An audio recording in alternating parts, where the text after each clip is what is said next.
We're gonna pick back up the fiscal side of this conversation about marriage and divorce fees and special funds. And I am going to, hop on the Zoom link. Great. And we have a document from you on our website too. Yes, so I will start. For the record, Ted Barnett, Joint Fiscal Office. So I have a series of tables that summarize some of the fee and fiscal changes that would result from this bill. Let's see if I can share.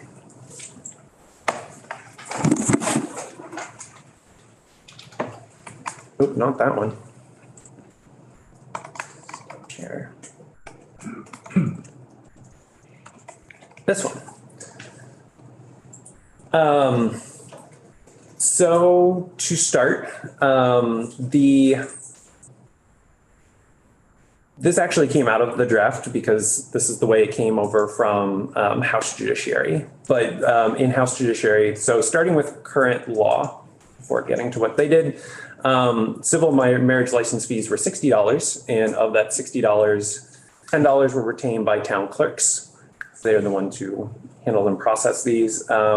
$15 of the $60 went to the general fund, and then $35 went to the domestic and sexual violence fund.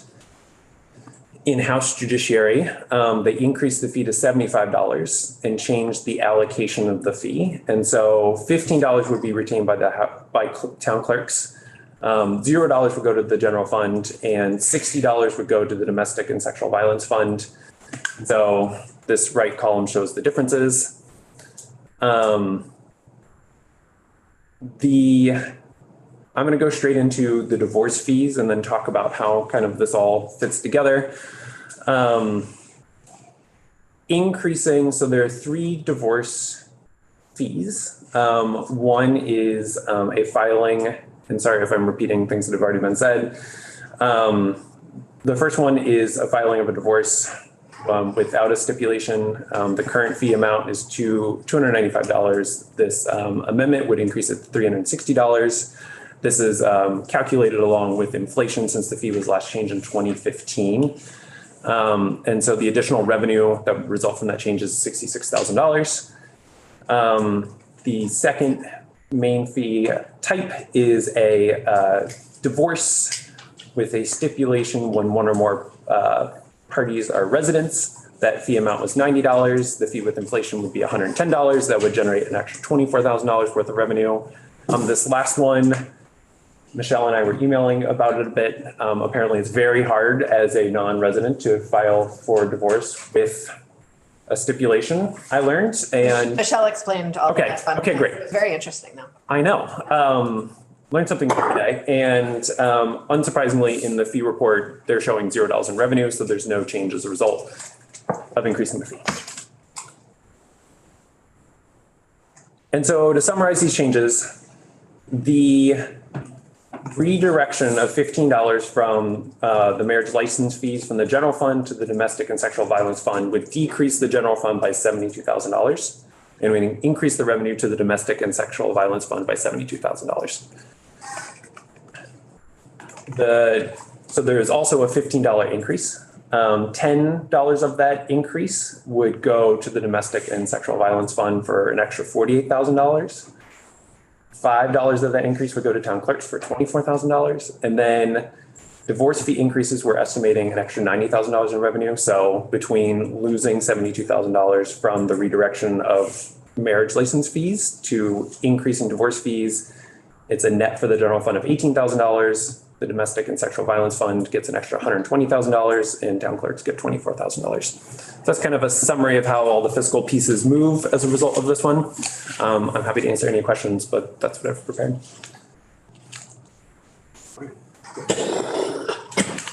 Want a motion? No, I don't. We go through our process. That's fine. I'm just checking with you, Madam Chair. Yeah, I think I just want everyone to get any of their thoughts, questions, ironing out that for wrinkles that need flagging wrinkles. But I don't know what. Yeah. So does anyone have any wrinkles that need ironing? Okay, yeah. Look, you have a wrinkle. Yes. Bill had the question about what the benefit of the state. Does that mean the general does? Oh, yeah, that's in the amendment. Under the state. I assume that means Line 8.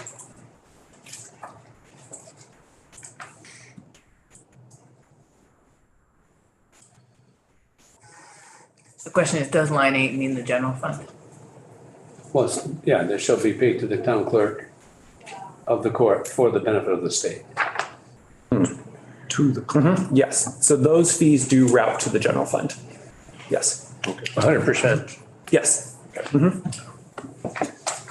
Yes. I mean, this feels like the 10th time that we've had this conversation. That I know, we it's have getting very boring. special funds, fees haven't been adjusted in a long time. If we adjust them for inflation, we can better cover the needs of our funds and our commitment to provide services to Vermonters. And I think we don't disagree with the witness who felt like maybe there are longer term conversations we need to have about whether these are the right sources, but this is the current framework that we have. It's not adequately meeting the needs of the funds to provide services, and it's time that we raise them.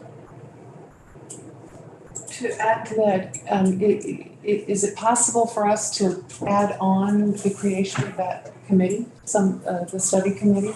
Yeah, I think it would be, yes, I would love if some folks wanted to get together and started thinking about what that should look like to make those decisions. I think before the committee could do its work, I think we would need to request like a fairly large amount of data work by the administration. And so I was thinking that would be sort of the first run of request, and then maybe the next year a committee could do its work, but maybe they could go fast enough that a committee could meet in the fall with the administration doing the work in the summer. I'm not sure. But yeah, I think that would be, I would love if we could spend some time thinking about how to, Yeah, what's needed there. but perhaps not putting it on this bill. I don't know if this bill is ever gonna, I don't know what's gonna happen to this bill. Okay, Yeah, that's good to know. Then let's wait. okay.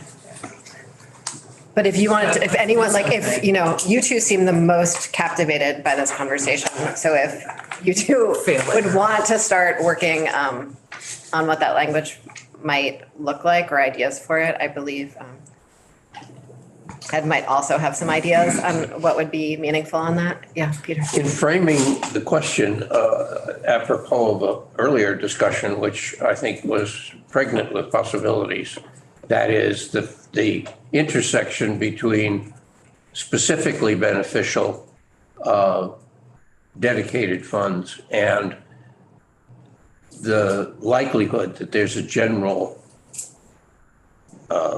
benefit that ought to be recognized, which is not recognized in the fee.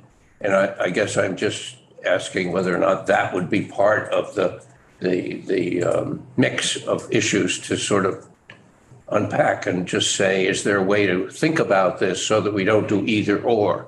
We figure out a hybrid approach.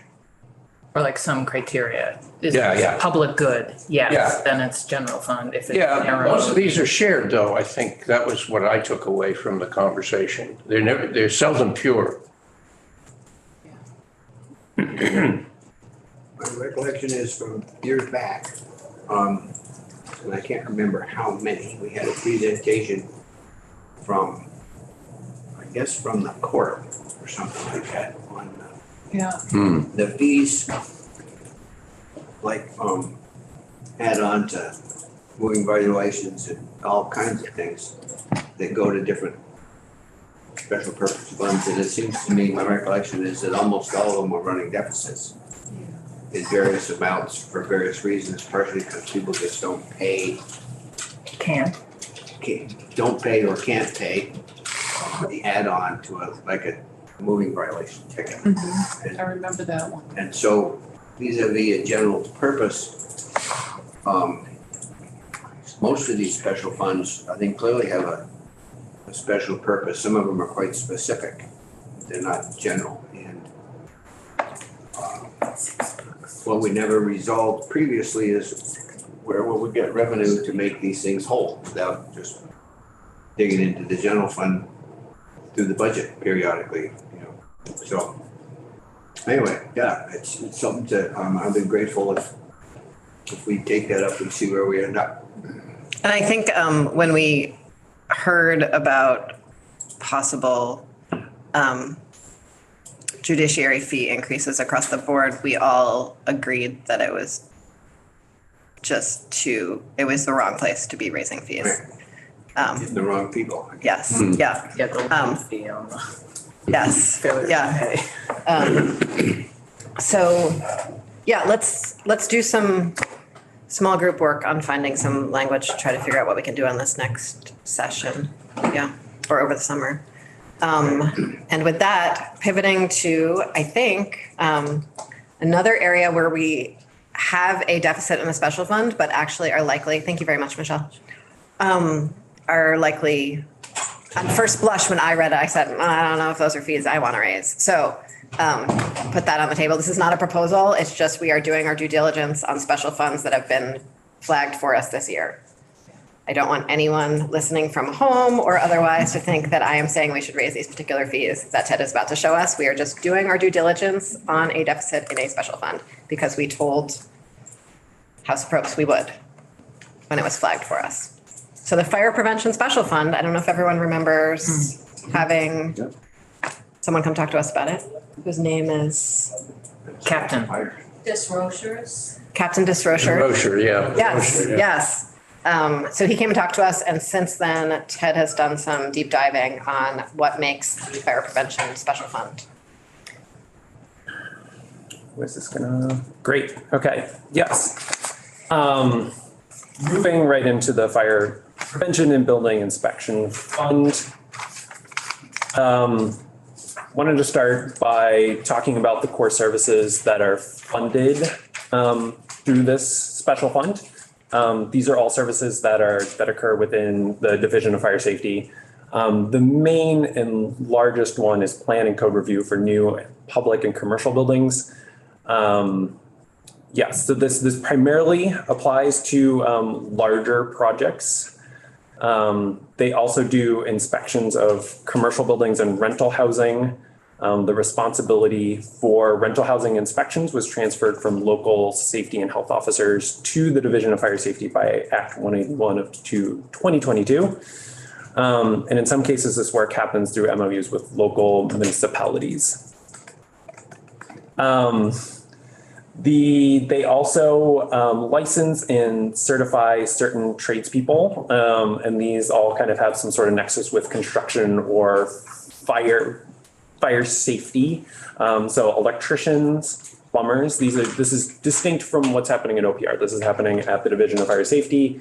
And then you also have folks who design fire alarms, chimney sweeps, sprinkler systems, all things that kind of ensure that buildings don't catch on fire, or when they do, they're safely extinguished. Yeah. I'm curious, does the Division of Fire Safety set those licensing and certification requirements for certain tradespeople? Or are those like national frameworks or? It is in statute how these certain professions are regulated. So that is done, I imagine, with consultation. The statute is managed and through Division of Fire Safety. Does that include like hours of apprenticeship required? That's in statute? No, so there are certain hours of apprenticeship. So don't quote me on the specifics here, but there are different for an electrician, whether you're a journeyman electrician or a master electrician, there's a certain number of hours they have to put in, and that it's actually in statute and how you qualify to be a master electrician. Okay. Yes, I will look back at it, but that's how I remember it. Yeah. Okay, or not weird. It's sort of how it was explained to me was that it's like acts very similarly to OPR, but it wouldn't have made sense to put in OPR because people who know how to do the work are already in this division. Is that you who explained it to me that way? Yes. Great, okay. Can you say that again? Well, maybe you could say it since you said it the first time. Yes, I'm thinking about, right, how OPR does, they have specific boards, right? So dentists are regulating dentists and chiropractors are regulating chiropractors. And so here, there are plumbing and electrical inspectors who are already within the Division of Fire Safety. So it makes sense to have kind of that regulatory structure in the Division of Fire Safety as opposed to creating a new structured OPR. I don't mean to send us down a rabbit hole, but I do find it interesting that I believe my understanding is that to be a licensed plumber, it's like 10,000 hours, which is 5 years, where like I can get a nursing degree in 2 years. And that just, I find Rabbit hole.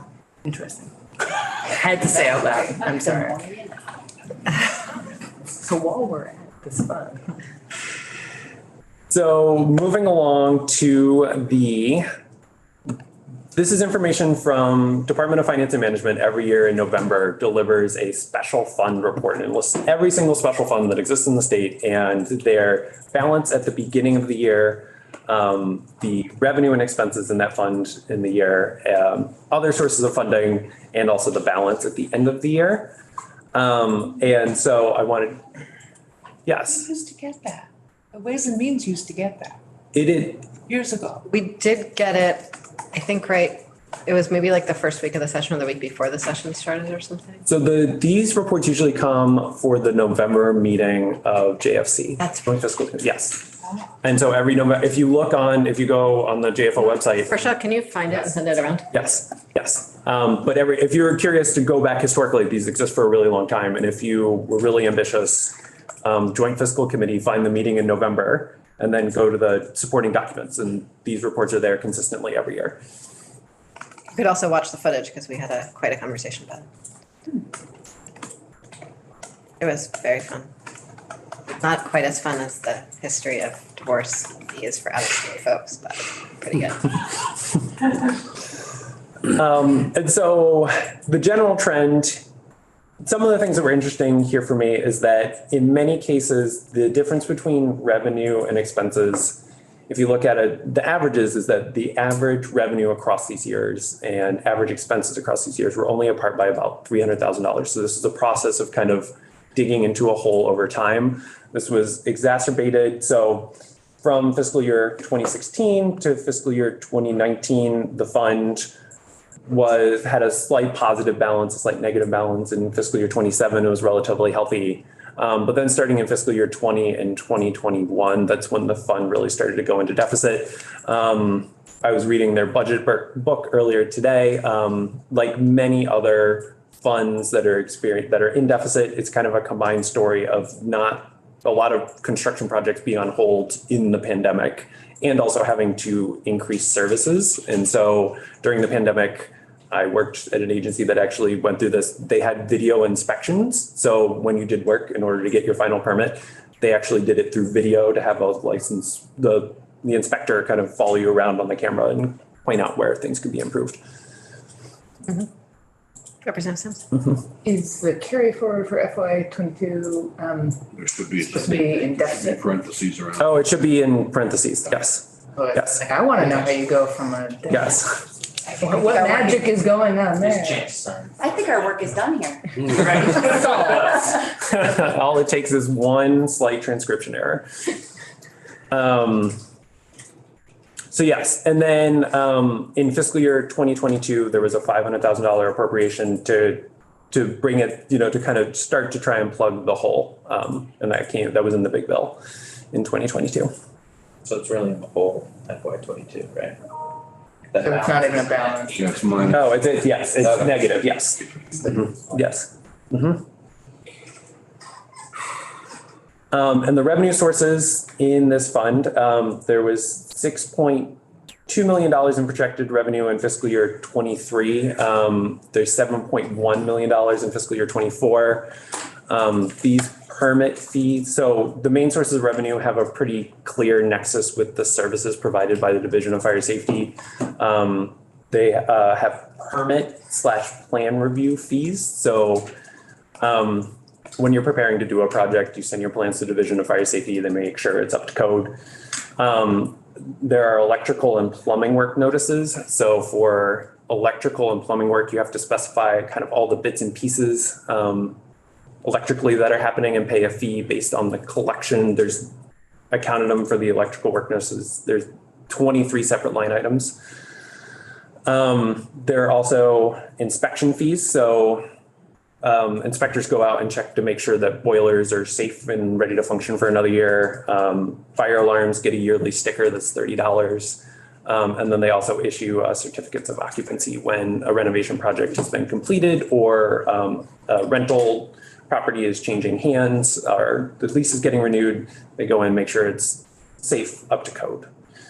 And then finally, professional licensing and regulation fees of electricians, plumbers, and also fire safety professions.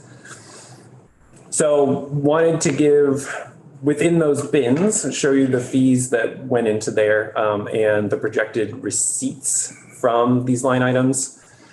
So to start, the vast majority of revenue from this fund comes from, here it's permit fees, Department of Fire Safety calls them plan review fees. And that fee is $8 per $1,000 of project cost, anticipated project cost. And that fee alone is projected to raise $4 million of revenue in fiscal year 23. And if you remember, the projected revenue was $6.1 million. So we're talking about 2/3 of the revenue comes from this fee alone. Electrician and plumbing work notice fees are relatively smaller amounts, but electrician fees are almost $500,000 and plumbing work notice fees are $200,000. And so those amounts I've put as various is because, as I mentioned, there's many different components that go into each of those. They call them notice fees. It is a work notice. So you file, Gotcha. yep, you call it so you fill out I'll notice you come around and check it out.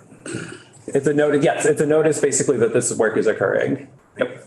And I pulled it, I'm sorry, this is not be entirely clear, but pulled, just to give you an example of kind of everything that goes into the work notice. This is in statute. And so if you're installing a new service, a new transformer, you have to pay, my favorite one is you have to pay $20 for every 50 outlets you install in a project. So this really gets into the work that's happening. There are a lot of fees in this section. And maybe you don't know this question, some estimates of electrical work based on a number of outlets, they count. A switch is an outlet, a plug is an outlet, a little box on the wall. I don't know. I don't need that answer from you unless you happen to know it. They call it a device. The device, there you go.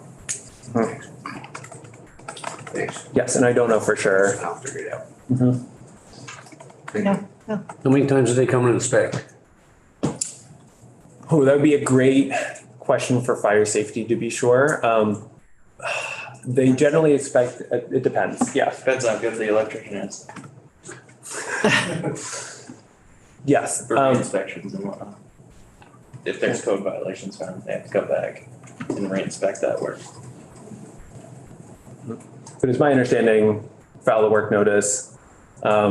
Before the drywall goes up, someone comes and looks to make sure all the electrical work is up to code. And at that point, if it is, you can throw the drywall on and then the electrical inspection is complete. And is this just for commercial properties? This is just for commercial properties. What's considered a commercial property? I can ask fire prevention if that's. Yes, I don't know specifically, yeah. Yeah, I'd be curious to know whether rental housing I think it's the number of units in the rental housing that tips it over. and that means changing a drain and a sink. I file a work notice. Well, I'm asking what the legal. We can have fire prevention in to answer that.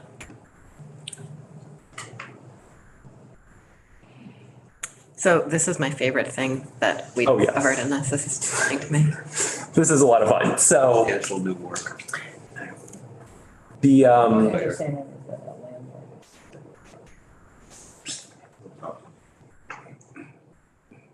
so moving along to inspection fees, there are, as I mentioned, the big pieces here are fire alarm inspections. And so if you have a fire alarm, it needs a sticker, it gets inspected, it's $30 for the sticker. The one that the chair was talking about, there's cigarette inspection fees.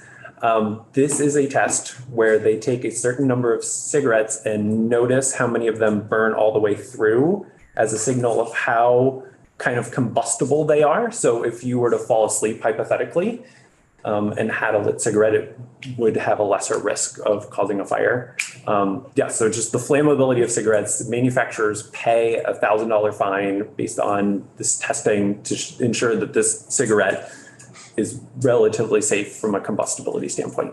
And so I know there are a lot of different, so I remember last biennium, we spent a lot of time talking about pet food. And sort of every pet food product had to separately be registered in Vermont. And I'm only talking about pet food as a way of asking for, do you know is it every sort of variety of a brand also needs to be inspected? From what I understand, there are 200, so looking at the projected receipts, there are 251 separate brands. So it's a lot of brands. It's what I understand that it's, each specific type has to be tested. And this is paid by cigarette corporations? The manufacturers, yes. Manufacturers, okay. So it's not paid by retail cigarette sales shops, it's paid by Philip Morris, for instance? Yes. Okay, thank you. So they just, they pay one fee per year, is that what they do? It's every 3 years. The specific cigarette needs to get retested to be considered fire safe. So is your projected receipts yearly or 3? That 251, is that? That is, I spoke with someone at Division of Fire Safety about this. The 251 is kind of in a specific cycle. So they have 1 year where there are many more cigarettes. So in fiscal year 23, this represents a slightly lower amount. I could pull for the committee, certainly the fiscal year 21, 22, and 23, and that would show kind of the range of each year. There's a new batch that has to get renewed. And those batches are different sizes. Okay. You don't need to do that. Okay. I believe you. Okay. And so then finally, the professional regulation fees, electricians, plumbers are the largest groups here. And there are different kind of tiers for each profession. Within the fire suppression professions is kind of how I've lumped them together. There are quite a number of different professions, whether you install gas furnaces or oil burning appliances, or you're a chimney sweep. There's kind of a long list of fees that get packaged in here. So with that big picture in mind, I worked to take a look at some of these fees and how they would, if they were inflated to be brought to current dollars, what those fees would look like. I can pull that spreadsheet up now.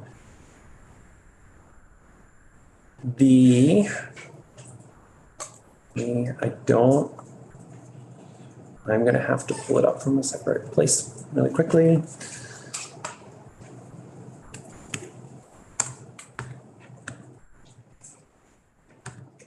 There we go. While I'm pulling this up, let's see if I can talk and pull something up at the same time, walking through bubblegum. The vast majority of these fees were last adjusted in 2010. And so that, in some cases, particularly for cigarette licensing fees, that fee was $1,000. It would increase by quite a bit, but I can pull these up. And really just also to caveat that, again, this is a preliminary kind of draft look. This is not a current proposal, but wanted to show how some of these would change. And starting the main piece here. I can't see anything if you see anything. Yes. This is all right. Running around in the State House does things to my brain. To all of our brains. Yes. Relatable. Is it there now? It is there now. Okay. Now. It's also weird that all the screen is always behind the person speaking. That's a design flaw. That's Yes. his fault, yes. I'm always tempted to just like kind of spin around and want to like point to things.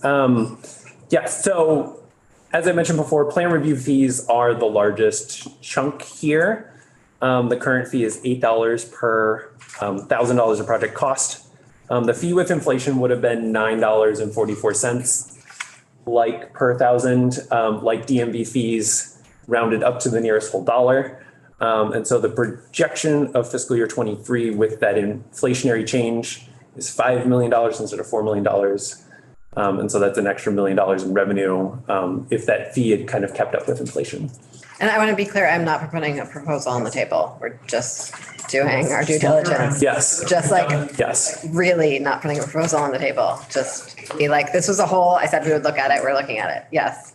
I just want to reflect on, because it is based on an amount per dollar value of the construction, is already an inflation built into the cost of construction.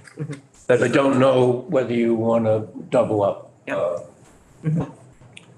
That is a good point. Yes, that in particularly construction has been increasing. Boom. Yes. Construction costs. So if you want to just like scroll us through this fast, just Okay. to see what you did, because we have, we need to squeeze Becky in before, Okay, in the next few minutes. great. So unfortunately, I'm going to scroll through more description. That is the one I'm looking for. For example, the next another big one is fire alarm inspections. That fee would increase from $30 to $40. As I said, cigarette inspection fees, because it hasn't been increased in quite a bit of time, from 2010 to 2022, there's been 30% inflation. So that would increase that fee to $1,307. Within electrician licensing fees, there's master's journeyman. The fee kind of amounts are all here. Just pulling out journeyman electricians, their current fee is $115, an increase to $151. This is a fun one. You have to carry a card as a master or journeyman electrician. If you wanted a certificate that is framed, you could pay $10 and they'll send you one in the mail. Do you have the fire safety form for like change of use in a sale? Is that part of this? Change of use? No. Okay. No. It would just, if it involved plan review, or yes, if it involved plan review, I think would be the main way to get caught up here. Because it's like you sell a condo and you have to have fire safety come in to make sure that it's all up to spec.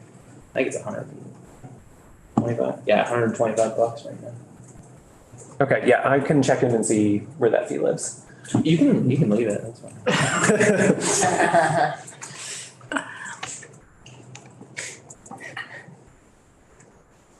You took a note, Chris, you're doomed. Hmm? You took a note. I know. Anything else? I'm gonna get to that one. Anything else you want to tell us that you found in here? No, I think those would be the main 2 points, is that, thinking since many of these fees did last change in 2010, in order to keep up with inflation, they would have had to increase 30%. That's the main thing to think about. And the main thing is that it touches thinking about kind of the nexus between this and a lot of the conversations around housing kind of overall. Just want to flag that many of these professions are folks who are doing the work that would increase housing and housing opportunity within the state. So. And that I think we're spending a decent amount of money trying to increase this workforce right now, as well as increasing housing, so. Thanks. Is there a housing crisis? Yeah, there's actually a housing crisis and childcare crisis. I've heard. Oh my God. Yes. I feel I have to, as a parochial interest, mention that both Burlington and Barry and probably other communities, maybe Montpelier, essentially do this work in the inspection, certainly electrical, but not big projects, and rental housing and health and fire at no cost to the state. And essentially we're patching up their budget, but nobody's patching up my budget, as it were, at the municipal level. And we're doing it for the state for free. Brattleboro also. Yeah, I'm sure that's true. And I think there ought to be some kind of MOU arrangement where we do get compensated, because otherwise if we walk away, fire safety gets it. And they can't afford it. Simple as that. Say that again, fire safety gets it? They'll end up with the responsibility statutorily, unless they grant it by MOU, they own it. So, but the town of, or the city of Barry, I imagine, also has fees for this work to pay for it. Yeah. Okay. I mean, I'm not suggesting what you're saying is invalid, but. What the fees we get are for the rental housing inspection, but we don't get it for the electrical. Got it, okay. Because we don't issue the license. Yeah, and I'm not trying to push back on your comment. No. Or just understand. No, but, the bigger communities, Brattleboro and Burlington, really are, well, pulling their weight for nothing, for no compensation. Carrying water for somebody else. Thank you very much for your work on this. Thank you, Ted. Of course. We're gonna switch gears again. Look at everyone's, at least my favorite bill now, 94, with Becky, who I think it's also her favorite bill of the year. I try not to pick. I know, I'm sorry. You don't. They're all our.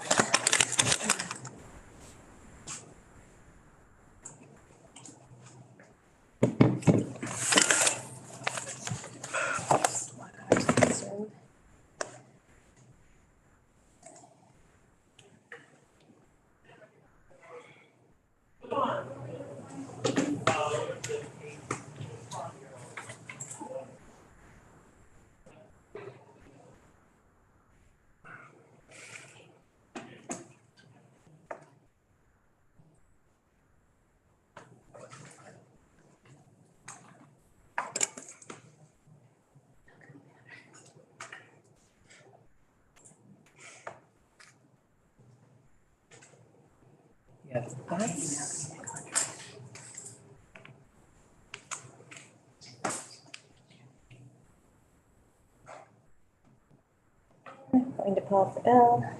Thank you.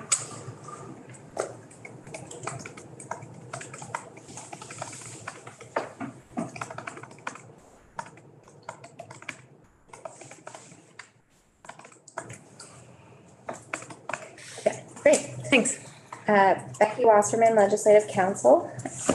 This is version 7.1 of the amendment S94.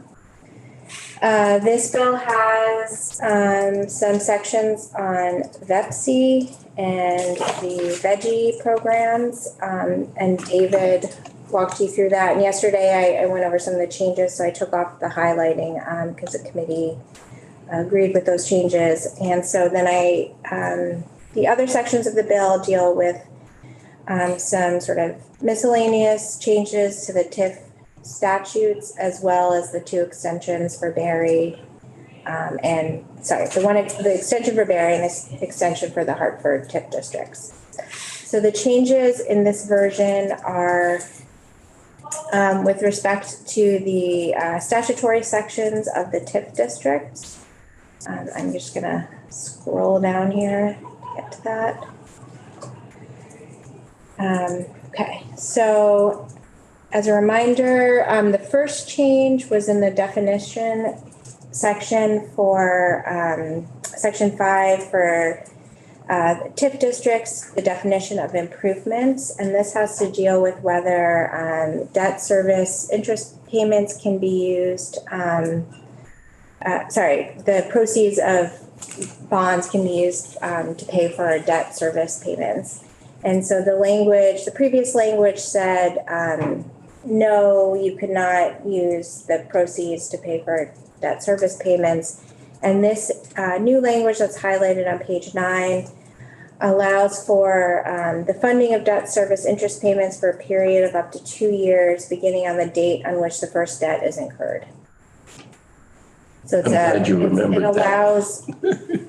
it allows for the use of funding of debt service interest payments, but for only a 2-year period.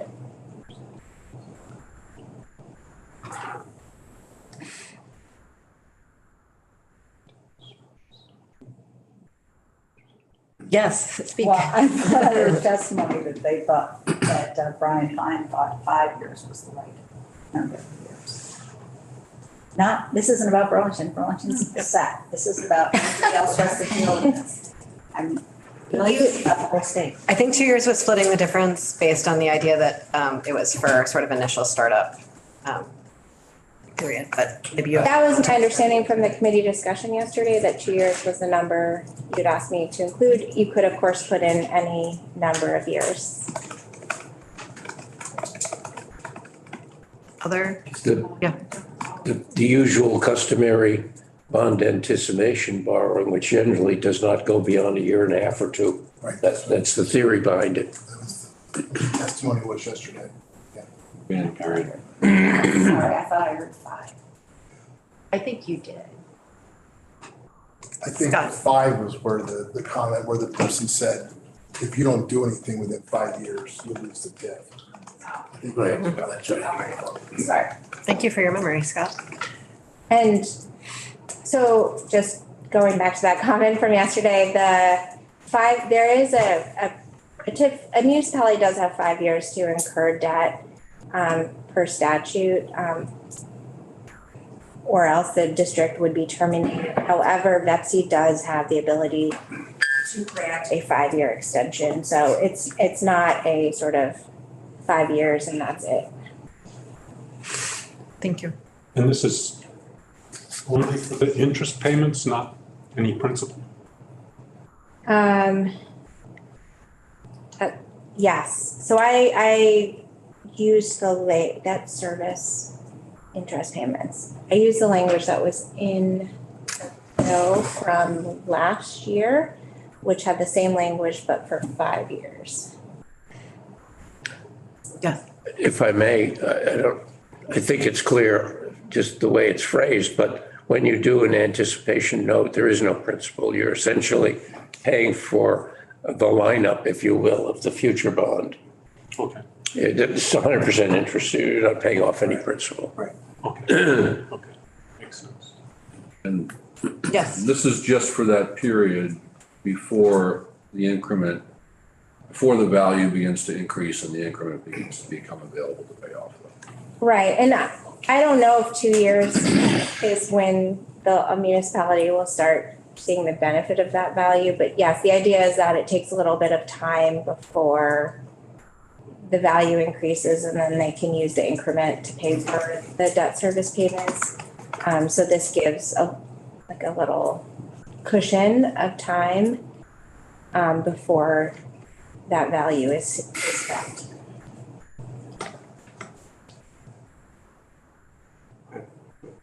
Okay, good. Okay.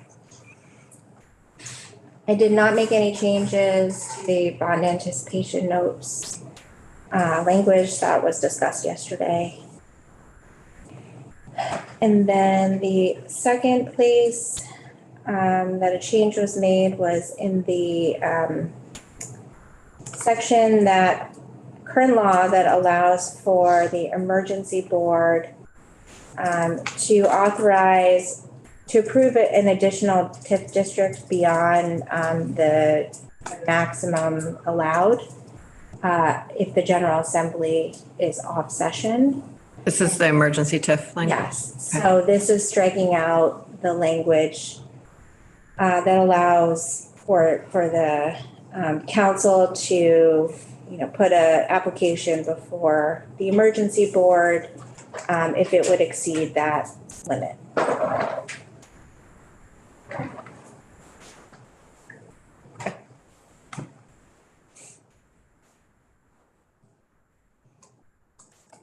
Are those all the changes? Those are all the changes. Great, okay.